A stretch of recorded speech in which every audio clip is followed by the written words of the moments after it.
பல நாள் திருடன் ஒரு நாள் அகப்படுவான். குற்றச்செயல்களில் ஈடுபடும் போதெல்லாம் பிடிபடாத திருடன் எந்த தவறும் செய்யாமல் கை கட்டி அமைதியாக வேடிக்கை பார்த்து நிற்கும் போது விதிவசத்தால் எவரோ செய்த குற்றத்திற்கான பழி அவன் மீது சுமத்தப்பட்டு தண்டனை கிடைக்கப் பெறுவான். பார்க்கவ இளவரசர்களின் விஷயத்திலும் இதுதான் நேர்ந்தது. சைலேந்திரனுடன் சேர்ந்து ராஜகோபாலரின் மகன்கள் மூவரும் செய்யாத குற்றங்களே இல்லை. சொல்லப்போனால் குற்றங்களைத் தவிர அவர்கள் வேறு எதுவுமே செய்ததில்லை. பெரிய பெரிய தவறுகள் செய்த போதெல்லாம் தப்பி வந்த அவர்கள் செய்யாத தவறொன்றுக்கு கைதாகி தண்டனை பெற்றார்கள். இளவரசர்களை சிறைக்கு அனுப்பிய பிறகு ஆதித்யன் அறிவிப்பு ஒன்றை சபையில் வெளியிட்டான். அவன் சபையோரை நோக்கி, பெரியோர்களே, மன்னர் நந்தகோபாலரின் அழைப்பை ஏற்று திருமண விழாவிற்கும் பிரதாபனின் அழைப்பை ஏற்று இந்த அவைக்கும் வருகை தந்த உங்களுக்கு என் மனமார்ந்த நன்றிகள். இப்போது தங்களுக்கு இரு விஷயங்களை அறிவிக்க கடமைப்பட்டுள்ளேன். இரண்டுமே மன்னர் நந்தகோபாலரின் புதல்வர்களை பற்றியதுதான். அசோகபுரத்தின் இளவரசி மீனலோச்சனிக்கும் நந்தரின் இரண்டாவது மகன் சுசீந்திரனுக்கும் விரைவில் திருமணம் நடைபெற உள்ளது. அதே நாளில் அதிகாலை பொழுதில் அரவிந்தனுக்கு பட்டத்து அரசனாக முடிசூட்டும் விழா நடைபெறுகிறது. இவ்வாறு அரசன் அறிவித்துக் கொண்டு போக சபையே சலசலத்தது. இது எப்படி சாத்தியம்? மன்னர் தேக நலத்துடன் இருக்க மகனுக்கு பட்டம் சூட்ட என்ன அவசியம் என்றெல்லாம் அங்கு பல கேள்விகள் எழுந்தன. வியப்பில் கேள்வி எழுப்பியவர்களை அமைதிப்படுத்திய அரசன், இது மன்னர் எடுத்த முடிவு. அவருக்கு ஓய்வு தேவைப்படுகிறது. ஆகையால் ராஜ்ய சுமையை மகனது தலையில் இறக்கிவிட்டு இறை வழிபாட்டிலும் பேரன் பேத்திகளை கொஞ்சியும் மன்னர் காலம் கழிக்க விரும்புகிறார். சாமானியர்களின் குடும்பத்தில் மகன் தலையெடுத்தவுடன் குடும்ப பொறுப்பை பிள்ளையின் தலையில் இறக்கிவிட்டு பெரியவர்கள் நிம்மதி அடைவதில்லையா? அதுபோலத்தான் மன்னரின் முடிவை குறித்து கருத்து கூறவும் விமர்சிக்கவும் நமக்கு அதிகாரமில்லை. சைலேந்திரனின் காரியம் முடிந்த பின்பாக தீட்டு கழிக்கும் சடங்குகள் செய்யப்பட்டு கோட்டையெங்கும் புனித நீர் தெளிக்கப்பட்டு ஒரு நன்னாளில் மேற்சொன்ன வைபவங்கள் இரண்டும் அரங்கேறும். அந்த விழாவில் இங்கு வருகை புரிந்துள்ள அனைவரும் கலந்து கொள்ள வேண்டும் என்பது எனது விருப்பம்.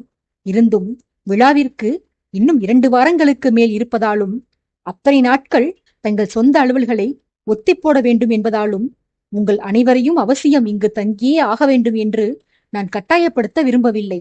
முடிந்தவர்கள் பார்க்கவத்திலேயே இருந்து விழாவை சிறப்பிக்க வேண்டும் என்று மன்னரின் சார்பாக நான் கோரிக்கை விடுக்கிறேன். இப்போது அவை கலையலாம். ஊர் திரும்ப விரும்புபவர்கள் திரும்பலாம் என அறிவித்து விருந்தினர்களை அனுப்பி வைத்தான். திருமணத்திற்கு விருந்தாளிகளாக வந்து அவையின் பார்வையாளர்களாக பங்கேற்றிருந்த முக்கியஸ்தர்கள் அனைவரும் கலைந்து சென்றுவிட இப்போது ஆதித்யனுக்கு வேண்டியோரும் மன்னர் நந்தகோபாலரின் குடும்பத்தினரும் மட்டுமே அவையில் இருந்தனர். ஆதித்யனிடம் கேட்பதற்கு பல சந்தேகங்கள் இருந்தபடியால் அரசனின் குடும்பத்தினருக்கு அவையில் இருந்து கலைந்து செல்ல விருப்பம் இருந்திருக்கவில்லை. அவையினர் வெளியே சென்றவுடன் ஆளாளுக்கு அரசனிடம் தத்தமது ஐயங்களை கேட்க ஆரம்பித்தனர். சில விஷயங்கள் மிகவும் ரகசியமானவை என்பதாலும் அவற்றை பிறர் தெரிந்து கொள்ள வேண்டாம் எனவும் ஆதித்யன் கருதியிருந்ததால் மெய்க்காவல் வீரர்கள் உட்பட சேவகர்கள், அவை காவலர்கள் என அனைவரையும் சபைக்கு வெளியே காத்திருக்கச் சொல்லி அனுப்பி வைத்தான் அரசன். தற்போது அந்த அறைக்குள் ஆதித்யனின் சொந்த பந்தங்களும் நந்தரின் குடும்பத்தினரும் பிரதாபன் வருணனும் மட்டுமே இருந்தனர். தனக்கு நம்பிக்கையானவர்கள் மட்டுமே அவ்விடத்தில் இருக்கிறார்கள் என்பதை ஊர்ஜிதம் செய்து கொண்ட அரசன், இப்போது கேளுங்கள் உங்கள் ஐயங்களை, ஒவ்வொருவராக கேளுங்கள், நான் பொறுமையாக அனைவருக்கும் பதிலளிக்கிறேன் என தன்னவர்களிடம் தெரிவித்தான். மகாராணிதான் முதலில் துவங்கினார்.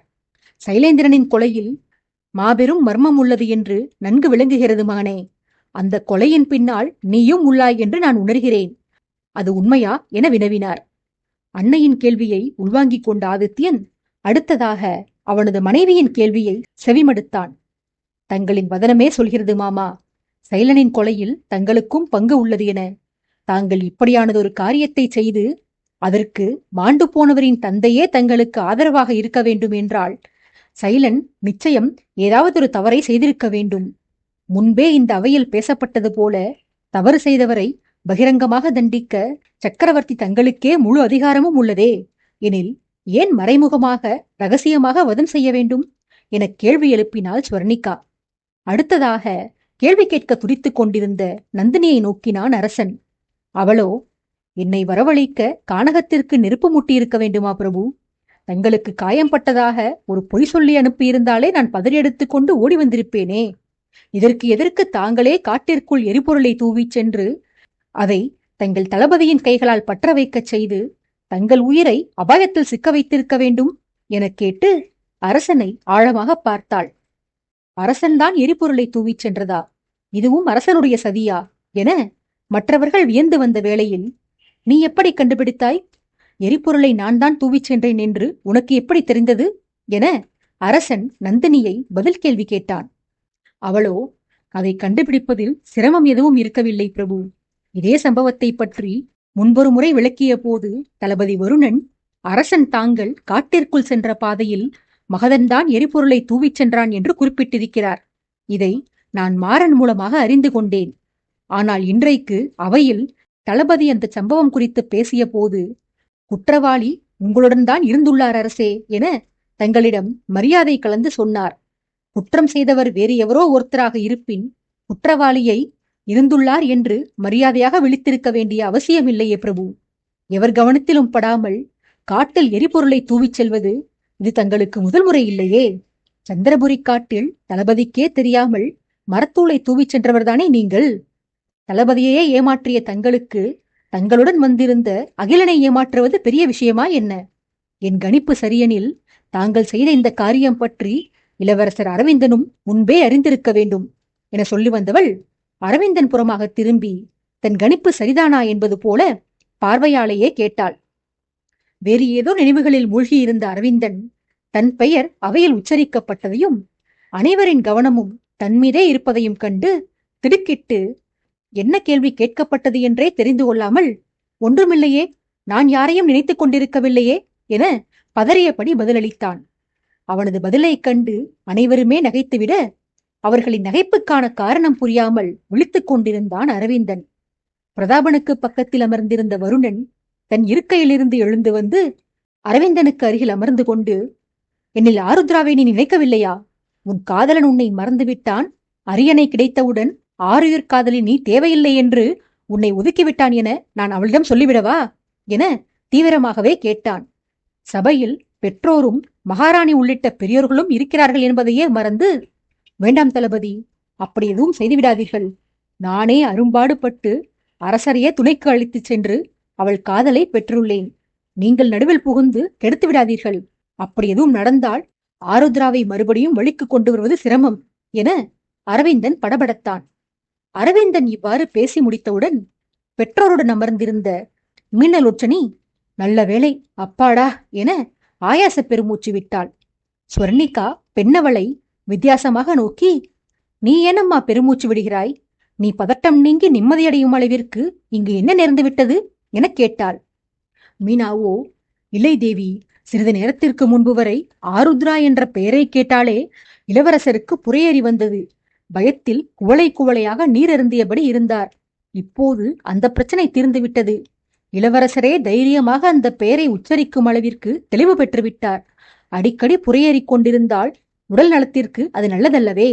தண்ணீர் எடுத்து வர நானும் அத்தையும் ஓட வேண்டியதிருக்குமே. இனி அந்த பிரச்சனை தீர்ந்ததல்லவா? அதை எண்ணித்தான் நிம்மதியடைந்தேன் தேவி என பரிகாச சிரிப்போடு பதில் சொன்னாள். பேசியவளை நோக்கிய அரவிந்தன், தங்களுக்கு நிம்மதி கிடைத்து விட்டதண்ணி, என் நிம்மதிதான் கெடப்போகிறது. கிண்டலிலும் கேலியிலும் அப்படியே ஆருத்ராவை உரித்து வைத்திருக்கிறீர்கள் தாங்கள். நான் தான் மாட்டிக்கொண்டேன் என பயப்படுவது போல நடித்தவன் அரசன் புறமாக திரும்பி, தயவு செய்து தேவிமார்களின் கேள்விக்கு பதில் சொல்ல ஆரம்பியுங்கள் பிரபு. இல்லையேல் நான் தான் இங்கு பேசுபொருளாகுவேன் என கெஞ்சினான். ஆதித்யனோ, உன்னை அனைவரும் சீண்டுவது எனக்கும் இன்பமாகத்தனடாயிருக்கிறது. இருப்பினும் இப்போது எனக்கு நிறைய அலுவல்கள் உள்ளன. அத்துடன் நேற்றிலிருந்து நான் சரியாக ஓய்வெடுக்கவும் இல்லை. ஆதலால் ஓய்வும் தேவைப்படுகிறது. அந்த காரணத்தினால் உனது கோரிக்கையை ஏற்றுக்கொள்கிறேன். உன் முடிசூட்டு விழா முடியும் வரையிலும் நான் இங்குதானே இருக்கப் போகிறேன். அனுதினமும் உன்னை வாட்டி வதைக்கிறேன் என அரவிந்தனுக்கு பயத்தை மூட்டிவிட்டு தன்னிடம் கேள்வி கேட்ட பெண்கள் புறமாக திரும்பி அவர்களுக்கு பதில் கூற துவங்கினான் ஆதித்யன். நடந்தவற்றை நானே முழுமையாக கூறிவிடுகிறேன். ஆனால் நான் சொல்லப்போகும் பல விஷயங்கள் ரகசியமாக இருக்க வேண்டியது அவசியம். ஆதலால் மறந்தும் இதை பொதுவெளியில் தங்களுக்குள் கலந்தாலோசிக்காதீர்கள். நான் அரவிந்தனுடன் சேர்ந்து ஆருத்ராவை சந்தித்து வந்த மறுநாள் என்னை பொதுமக்கள் சிலர் தரிசிக்க விரும்புவதாகவும், பகிரங்கமாக கோட்டைக்குள் அல்லாமல் ரகசியமாக ஊருக்கு வெளியே சந்திக்க எண்ணுவதாகவும் அரவிந்தன் என்னிடம் கூறினான். அந்த சந்திப்பில் ஏதேனும் சதிவேளைகள் இருக்குமோ என்று நான் சந்தேகித்தேன். ஆனால் அரவிந்தனோ என்னை காண வேண்டும் என்று கேட்டுக்கொண்டவர்களை அரவிந்தன் தனது நண்பர்களின் மூலமாக கண்காணித்ததாகவும், அவர்களது நடவடிக்கைகளில் சந்தேகப்படும்படியாக எதுவும் இல்லை என்றும் உறுதியாக தெரிவித்தான்.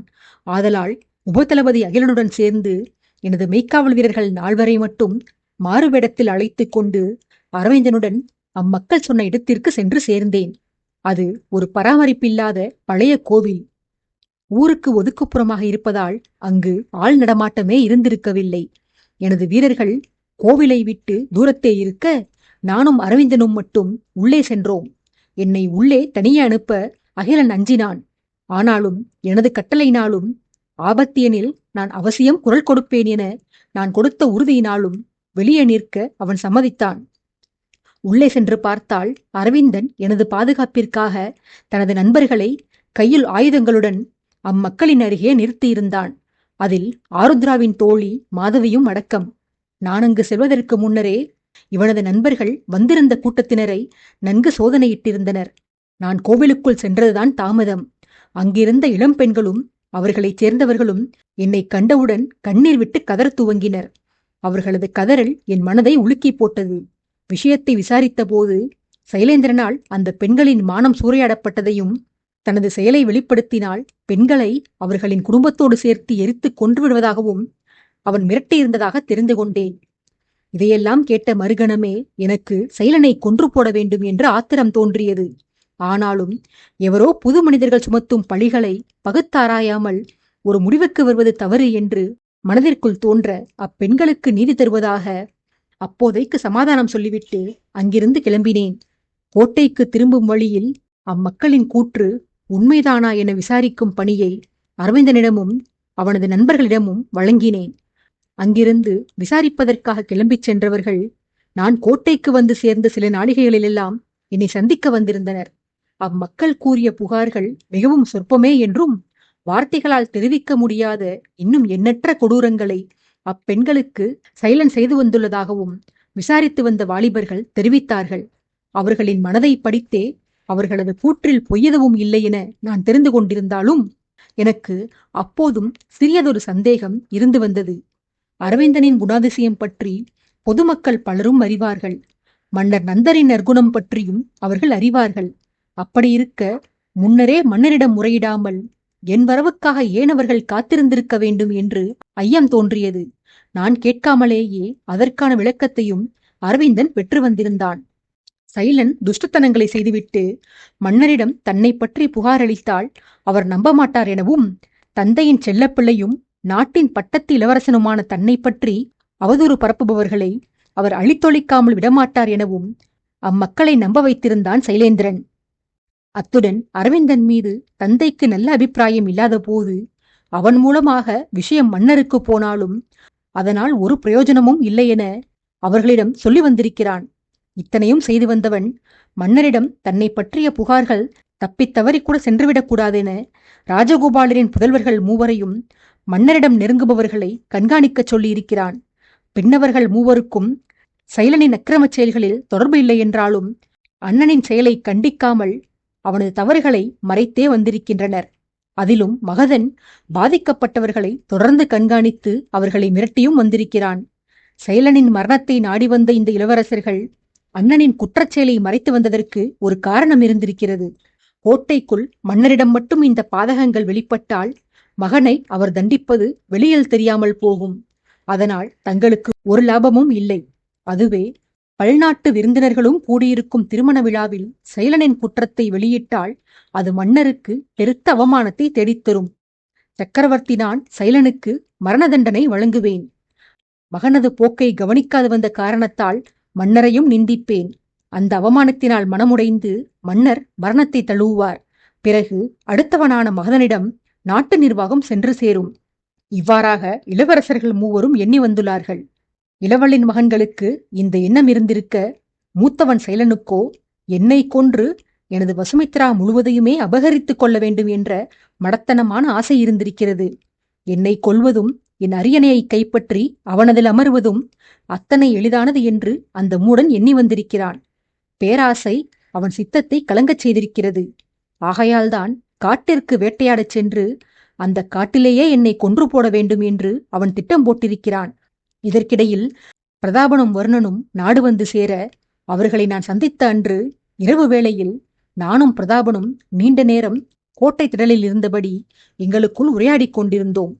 சைலனின் மீது எனக்கு உள்ளூர இருந்த ஆவேசத்தை என்னை அறியாமல் நான் வெளிப்படுத்தியிருந்த சில வார்த்தைகள் மூலம் அறிந்து கொண்டு அந்த கோபத்திற்கான காரணத்தை என்னிடம் வினவினான் பிரதாபன். சைலேந்திரனால் பெண்களுக்கு நேர்ந்த கொடுமைகளைப் பற்றி சொல்ல அவன் உடனே உடைவாளை உருவிக்கொண்டு அந்த கணமே சைலனை கொல்வதற்கு கிளம்பினான். பெண்களுக்கு தீங்கென்றால் பொறுத்து கொள்ள மாட்டாதவன் பல நங்கைகளின் மானத்தை பங்கம் செய்த கொடூரனை கொன்று போட வேண்டும் என்று ஆத்திரம் கொண்டான்.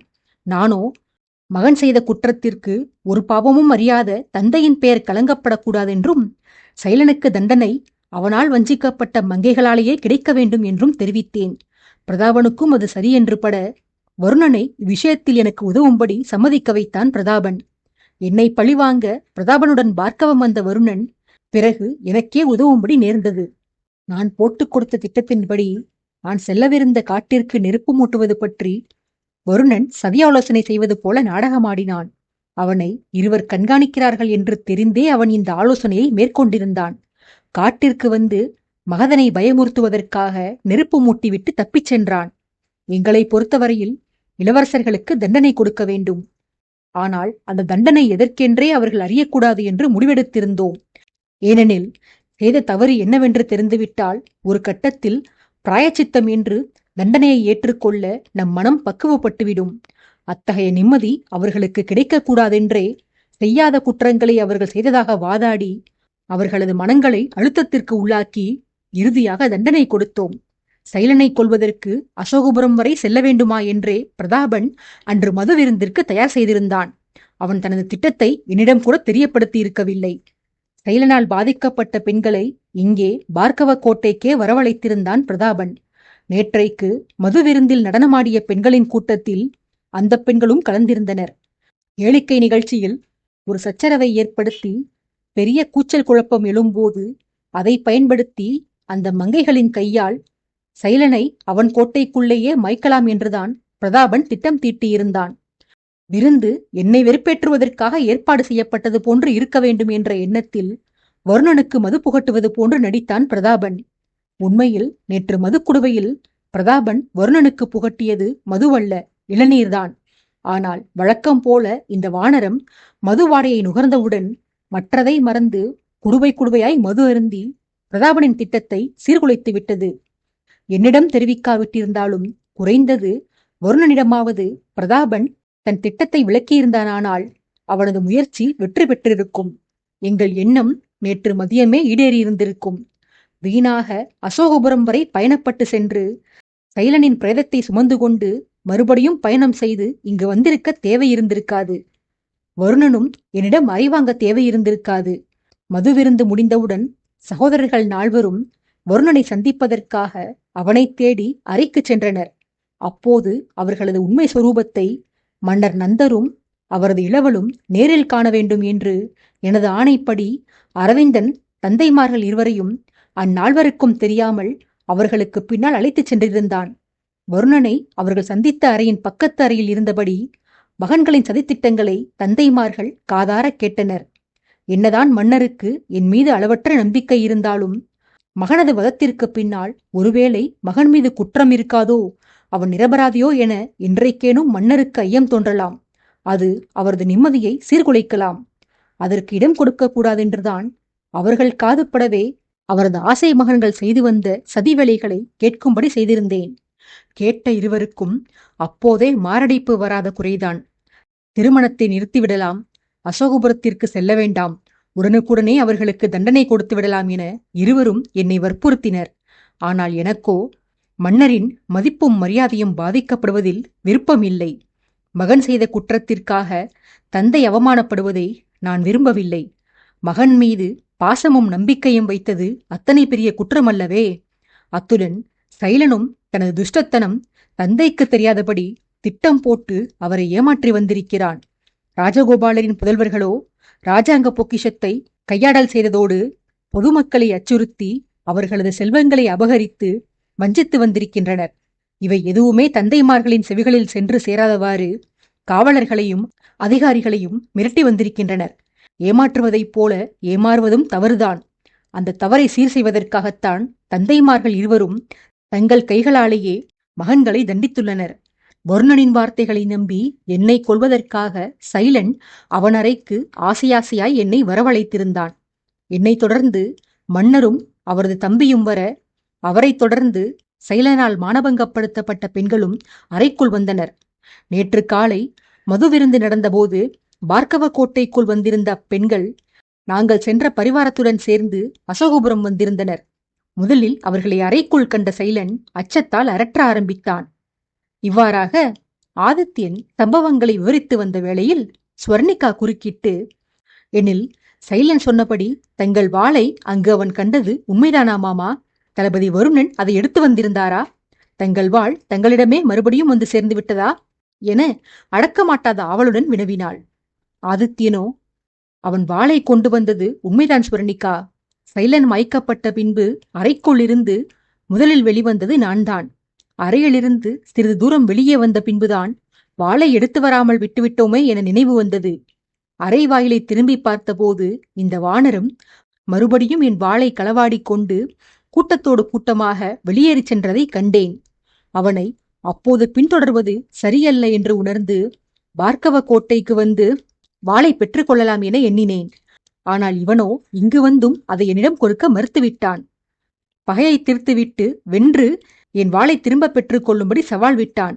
இவன் சவாலை நாம் ஏன் ஏற்க வேண்டும் என இன்று அதிகாலையில் இவன் தங்கியிருந்த சைலனின் அறையில் சோதனையிட்டேன். அங்கே எனது குருவாளை மட்டும்தான் கண்டேன். குருவாளை மறந்து வைத்துவிட்டு போனவன் எனது ராஜவாளை எங்கோ ரகசியமாக மறைத்து வைத்திருக்கிறான். திருட்டு வேலைகள் செய்வதில் வருணன் அதிசமர்த்தன், அழுத்தக்காரனும் கூட. இவன் ஒரு முடிவெடுத்து விட்டால் அதிலிருந்து பின்வாங்க மாட்டான்.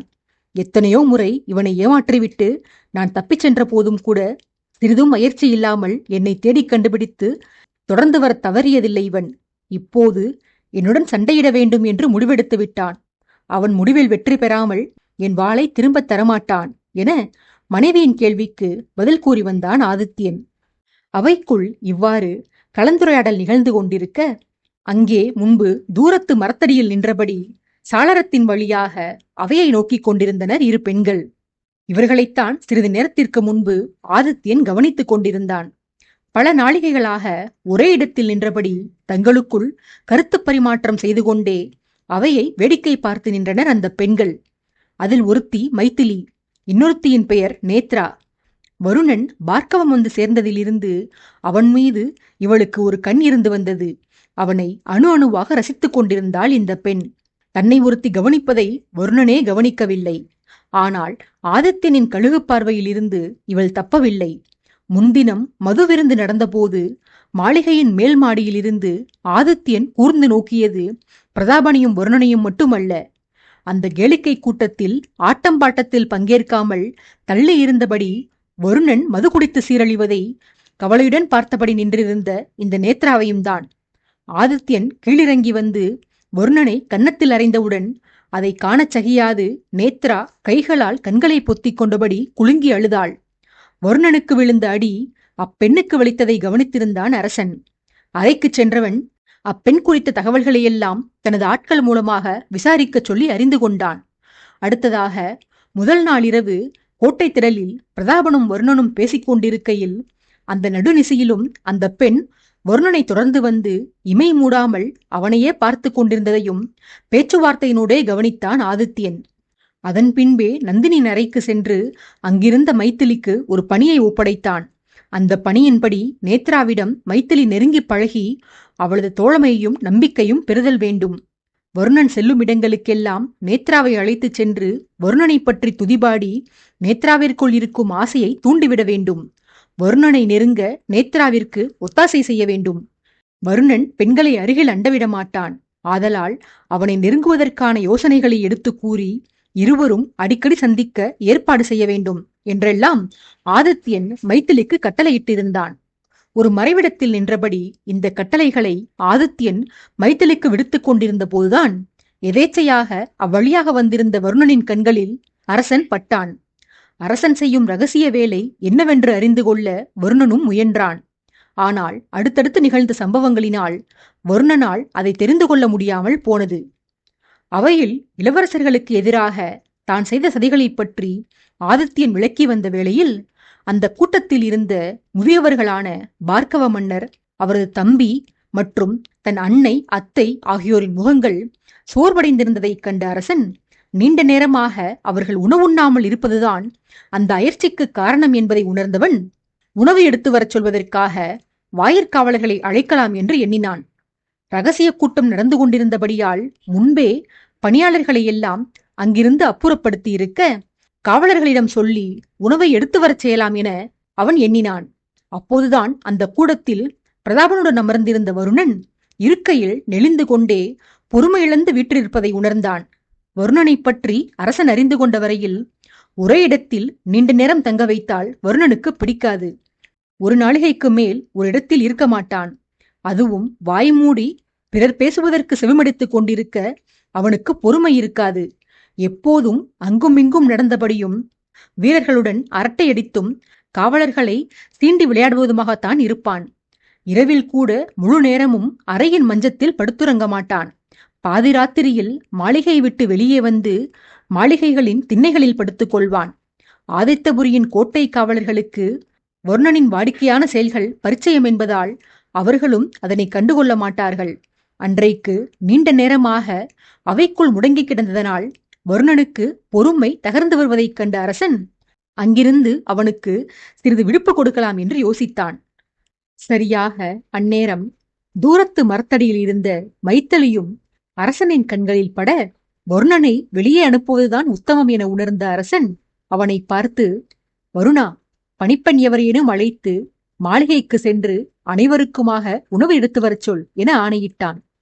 அரசனின் ஆணை கேட்ட அடுத்த நொடி விட்டால் போதும் என தப்பித்து ஓடினான் வருணன். வேலை கொடுத்தால் நான் இப்போது உங்களுக்கு பணியாளன் இல்லை, நான் சுதந்திர மனிதன் என வாதம் செய்பவன் தற்போது பதில் பேசாமல் எழுந்து ஓடுவதை பார்த்து ஆதித்யனுக்கே சிரிப்புதான் வந்தது. வருணன் எழுந்து சென்ற அடுத்த வினாடி வாகினியும் எழுந்து, உணவை நான் சென்று பரிசோதித்து எடுத்து வருகிறேன் பிரபு. கோட்டைக்குள் விருந்தினர்கள் அதிக எண்ணிக்கையில் உள்ளனர்.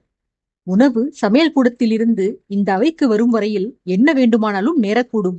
ஆகையால் நானே சென்று எனது மேற்பார்வையில் உணவெடுத்து வருகிறேன் அரசே என ஆதித்யனிடம் அவள் வேண்டிக் கொள்ள அரசனும் வாகினிக்கு அனுமதி கொடுத்து அனுப்பி வைத்தான்.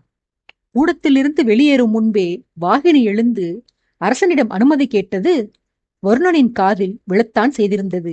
ஆகவே அவையை விட்டு வெளியேறிய அவன் தொடர்ந்து நடந்து செல்லாமல் கூடத்திற்கு வெளியே இருந்த மறைவில் நின்று கொண்டான். வாகினி வெளியே வந்து மாளிகை நோக்கி நடை போட்ட நேரம் மறைவிலிருந்து வெளிவந்து சாவதானமாக வாகினிக்கு பின்னாலிருந்து நெருங்கி வந்து அவளது தோளில் கை போட்டவாறு முன்னேறி செல்ல முயன்றான். ஏதோ ஒரு சிந்தனையில் நடை போட்டு சென்ற வாகினி திடீரென தன் தோளில் ஒரு கரம் படவே அது ஒரு ஆடவனின் கரம் என உணர்ந்தவள் பதட்டத்துடன் அனிச்சை செயலாக இடையிலிருந்து குருவாளை உருவி அருகில் வந்தவனின் கழுத்தில் வைத்தாள். பின்பு வந்தவனது முகத்தைக் கண்டவள் தோளை தொட்டவன் வருணன்தான் என்று தெரிந்த பின்னால் சிறிது நிம்மதியடைந்து வாளை மறுபடியும் உரைக்குள் போட்டுவிட்டு, நீதானா, நான் பயந்து விட்டேன் என அதிர்ச்சி நீங்கியது போல சொன்னவள் அடுத்த கணம் கோபமுற்று, எடடா கையே, பொதுவெளியில் ஒரு பெண்ணின் மீது கை வைக்கிறாய், நாகரிகமாக நடந்து கொள்ளத் தெரியாது என சீறி அவனது கையை தட்டிவிட்டாள். வாகினி கோபத்தில் பேச வருணனோ, ஓ, பொதுவெளியில் உன் மீது கை வைக்க கூடாது, தனித்திருக்கும் போது வைத்தால் பரவாயில்லையா? எனில் எனக்கு எந்த தடையும் இல்லை. கோட்டைக்குள்ளே நிறைய மறைவிடங்கள் உள்ளன. அங்கு எங்காவது சென்று உன் தோளில் கை போட்டபடியே நம் எதிர்காலத்தை பற்றி கலந்துரையாடலாமா என உண்மையாகவே கேட்பவன் போல கேட்டவன் மறுபடியும் வாகினியின் தோளை பற்றி அவளை மாளிகைக்கு அல்லாமல் வேறு பாதையில் அழைத்துச் செல்ல முனைந்தான். வாகினி மறுபடியும் கையை தட்டிவிட்டு, உன் எதிர்காலத்தை பற்றி என்னுடன் எதற்கு நீ உரையாட வேண்டும்? சைலேந்திரனின் ஆவியுடன் சென்று உரையாடு. அவன் சென்றிருக்கும் இடத்திற்கு தான் நீயும் செல்லப் போகிறாய். உனது எதிர்காலம் அவனோடுதான் என எரிந்து விழுந்தாள். வருணனோ வெறுப்படைந்தவனாய், சி, உன்னை பற்றி ஆசையாக பேசினால் நீ உன்னிடத்தில் அந்த அசிங்கத்தை வைத்து பேசுகிறாய். மாமன் நான் கிளம்பி வந்தவுடன் என்னை ஒரு கணமும் பிரிந்திருக்க முடியாமல் எழுந்து என் பின்னாலேயே வந்துவிட்டாய். நான் நெருங்கினால் காதல் இல்லாதவள் போல மனதின் ஆசையை மறைத்து வைத்துக் கொண்டு வெறுப்பை உமிழ்கிறாய். ஏன் இந்த நாடகம் வாகினி? என்னிடமே நடிக்கிறாயா? உன்னை பற்றி உன் மாமன் எனக்கு தெரியாதா எனக் கேட்டு சீண்டினான். வாகினி கொதித்து போனவளாய், யார் யாருக்கடா மாமன்? நீ எனக்கு மாமனா என்று உருமினாள். வாகினி ஆத்திரத்தில் அலற, வருணன் மிகவும் சாந்தமாக, அதென்ன அப்படி கேட்டுவிட்டாய் வாகினி? உன் தோழி அரசியார் ஸ்வர்ணிகா அவரது கணவரை மாமா என்றுதானே அழைக்கிறார். தேவியாருடன் பழக ஆரம்பித்த பின்பாக உன்னிடத்தில் அவரது சாயல்கள் பலவற்றையும் நான் காண்கிறேன். எனில் கணவனை அழைப்பதிலும் அவரது முறையை பின்பற்றினால் என்ன என வாதிட்டான். வாகினி நடையை நிறுத்தி பெருமூச்சு விட்டு, ஒரு விஷயத்தை நன்கு தெரிந்து கொள்வருனா, தேவி அவரது கணவரை மிகவும் நேசிக்கிறார். அதனால் பாசமாக அழைக்கிறார். நம் விஷயத்தில் நீ என் கணவனும் இல்லை, உன் மீது எனக்கு நேசமும் இல்லை. நீ இத்தனை வம்புகள் செய்தும் நான் பொறுமையோடு நிற்க காரணம், உன்னை கொல்லச் சொல்லி இன்னும் எனக்கு அரசரின் ஆணை கிடைக்காததால்தான். அந்த ஆணை மட்டும் எனக்கு கிடைத்துவிட்டால் பிறகு உன்னை என் முன்னாள் காதலன் என்றும் பார்க்க மாட்டேன். நீ என் மகனது தந்தை என்பதையும் கருத்தில் கொள்ள மாட்டேன். என் வாள் உன் வயிற்றை கிழித்துவிடும், நினைவில் கொள். இன்னொன்று, இப்போது நீ எழுந்து வந்ததனால் உன்னை தேடிக்கொண்டு உன் பின்னால் கிளம்பி வரவில்லை நான். என் பிரபு மிகவும் அப்பாவி. தன்னை போன்றே பிறரும் உத்தமராகத்தான் இருப்பார்கள் என நம்பி ஏமாறும் வெள்ளை குணம் கொண்டவரவர். அதனால்தான் கயவன் உன்னை நம்பி உணவு எடுத்து வரும் பணியை உன்னிடம் ஒப்படைத்திருக்கிறார். பிள்ளை குணம் கொண்ட என் பிரபு உன்னை நம்பலாம். ஆனால் சூதுவாது அறிந்த நான் உன்னை நம்ப மாட்டேனடா. நீ எந்த உணவையும் எடுத்து வர தேவையில்லை, நானே சென்று எடுத்து வருகிறேன். உன்னை போன்ற வஞ்சகர்கள் சூழ்ந்திருக்கும் இடத்தில் உணவை ஒரு முறைக்கு பல முறை சோதனை செய்ய வேண்டும் என எரிச்சலுடன் சொல்லிவிட்டு நடந்து செல்ல முனைந்தாள். நடைபோட்டுச் சென்றவளின் முன்னால் சென்று அவளது பாதையை மறிப்பவன் போல கைகளை அகல விரித்து நின்ற வருணன் முகத்தில் ஏளன புன்னகையுடன், என்னமா சொன்னாய்? நீ சூதுவாது நிறைந்தவள், உன் அரசர் வெள்ளை மனம் பிள்ளை குணம் கொண்ட அப்பாவியா? பிறந்தது முதலாகவே பிரபுவை பார்த்து வருகிறாய். எப்போதுதான் நீ அவரை பற்றி புரிந்து கொள்ளப் போகிறாய்? இப்போது கூட கூடத்தில் அமர்ந்தபடி தான் செய்து வந்த சூழ்ச்சிகளை தன் வாய்ப்படவே வாக்குமூலம் அளித்தார் அவர். அதை கேட்ட பின்பும் கூட அரசரை கள்ளம் கபடமில்லாதவர் என நம்புகிறாயா வாகினி? உண்மையில் உன்னை பார்த்தால் எனக்கு பாவமாக உள்ளது. நீ இத்தனை வெள்ளந்தியாக உள்ளாயே. உன்னை திருமணம் செய்து கொண்டு நான் என்ன சிரமப்படப் போகிறேனோ என நொந்து கொண்டான் வருணன். வழிமறித்தபடி பேசியவனின் கையை விலக்கி மறுபடியும் முன்னேறிச் சென்றவள், என்னை எதற்கு வருணானை திருமணம் செய்து கொள்ள வேண்டும்?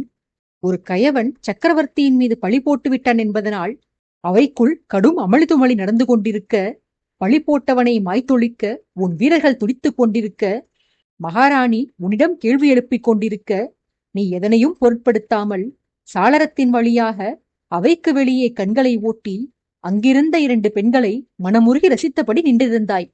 உன்னை மறந்து, நீ இருக்கும் இடத்தை மறந்து, நீ மரியாதை கொடுக்க வேண்டிய நபர்களான மகாராணியும் சக்கரவர்த்தியும் அருகில் இருந்ததை மறந்து, உனது முன்னாள் காதலியான நானும் அங்குதான் இருந்தேன் என்பதையும் மறந்து, மரத்தடியில் இருந்த மங்கைகளிடம் மனதை பறிகொடுத்து நின்றிருந்தாய்.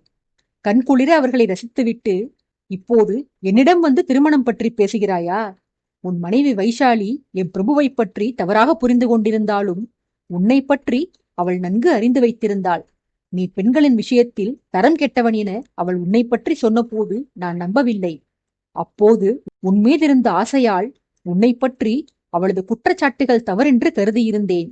ஆனால் இப்போதுதான் புரிகிறது, உன்னை பற்றி நான் எண்ணியதுதான் தவறென்று.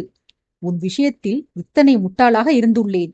அரசர் மட்டும் உனது கயமைத்தனத்தை வெளிப்படுத்தாமல் இருந்திருந்தால் பெண்கள் விஷயத்தில் நீ நல்லவன் என இன்னமும் ஏமாந்து வந்திருப்பேன். வைஷாலியின் வார்த்தைகளை உதாசீனம் செய்தது மிகப்பெரிய தவறு என தன்னையே நிந்தித்துக் கொண்டாள் வாகினி. உடன் நடந்து சென்ற வருணன் அதிர்ந்து போய் நின்று வாகினியின் கையை பற்றி அவளை நிறுத்தி, வைஷாலி என்னை பற்றி கூறினாளா? அவள் என்னடி கூறினாள்? அவளுடன் உன்னை யார் பழகச் சொன்னார்கள் வாகினி? உனது சகவாசமே சரியில்லை. உன்னிடம் என்னை பற்றி குறை கூறிய அந்த 2 நபர்களுமே சரியில்லாதவர்கள். உன் பிரபு ஆதித்யவர்மர் தான் 5 திருமணங்களை செய்து கொண்டு எனது கண்ணியத்தை இகழ்ந்து பேசுபவர். பிறகு அந்த வைஷாலி முதலில் இளங்கோவை காதலித்து பிறகு பழிவாங்க வந்ததையே மறந்து அரசரிடம் மயங்கி அதன் பிறகு என்னை மணந்து கொண்டு வாழ்ந்தவள். எனது நடத்தையை அவள் விமர்சித்ததை நம்பி என்னை நீ தவறாக எண்ணுகிறாயா வாகினி என கோபத்துடன் தன்னிலை விளக்கம் கொடுக்க முற்பட்டான். அவனது பேச்சை தடை செய்த வாகினி, நிறுத்தடா உன் வாதத்தை. உன் மனைவியை பற்றி நீ என்ன வேண்டுமானாலும் சொல்லிக்கொள், நான் அதில் தலையிட மாட்டேன்.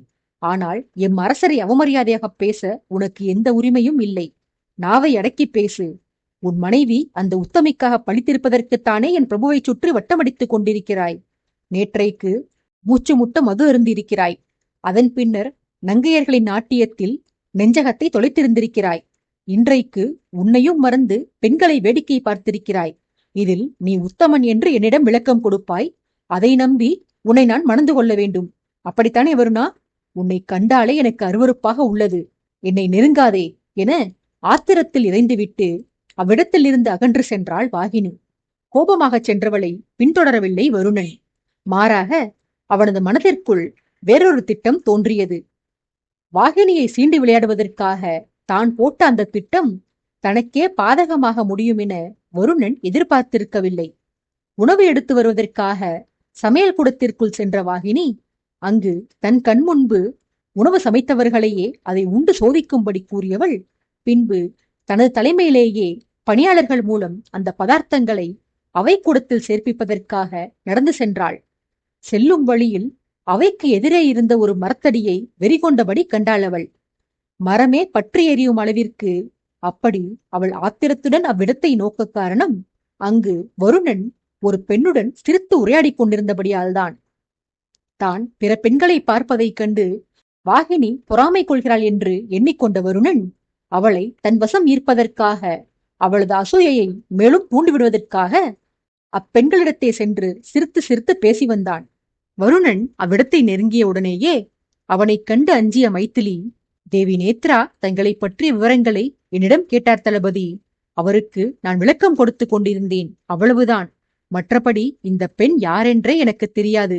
இவர் எதற்காக தங்களை பற்றி கேட்டார் என்று கூட எனக்கு தெரியாது.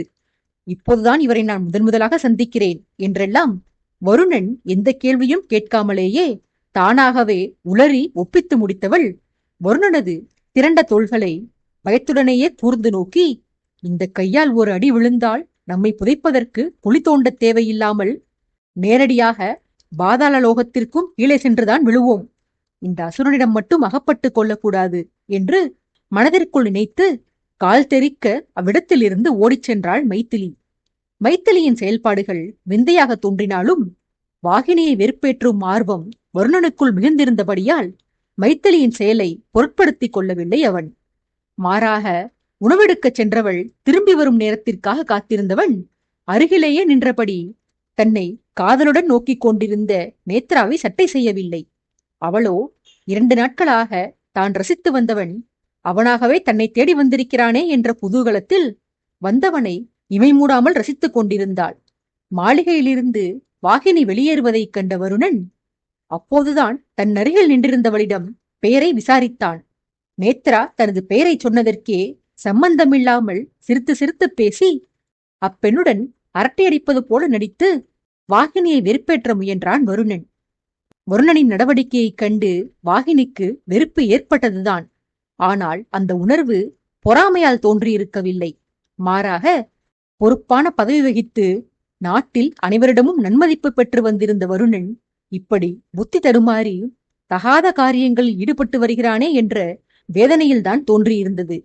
தான் அவ்விதம் வேறொரு பெண்ணிடம் சலாபித்துக் கொண்டிருந்ததால் வாகினிக்கு கோபம் உண்டாகி அவள் தன்னிடம் வந்து சண்டை பிடிப்பாள். அப்படி அவள் சண்டை போடும்போது அவளை எப்படி சமாதானப்படுத்துவது என்றெல்லாம் மனதிற்குள் திட்டம் போட்டபடிதான் நேத்ராவிடம் உரையாடி வந்தான் வருணன். ஆனால் வாகினியோ வருணன் எதிர்பார்த்ததற்கு நேர்மாறாக எந்த எதிர்வினையும் ஆற்றாமல் கூடத்திற்குள் சென்று அனைவருக்கும் உணவு பரிமாறப்படுவதை மேற்பார்வையிட ஆரம்பித்தாள்.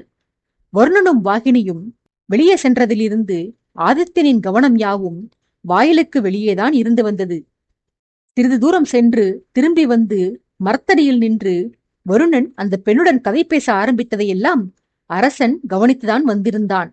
அவர்களது ஊடலை வேடிக்கை பார்க்கலாம் என ஆசையுடன் காத்துக் கொண்டிருந்த அரசனுக்கு வாகினி தன் காதலனை கண்டுகொள்ளாமல் வந்தது வருத்தத்தை கொடுத்தது.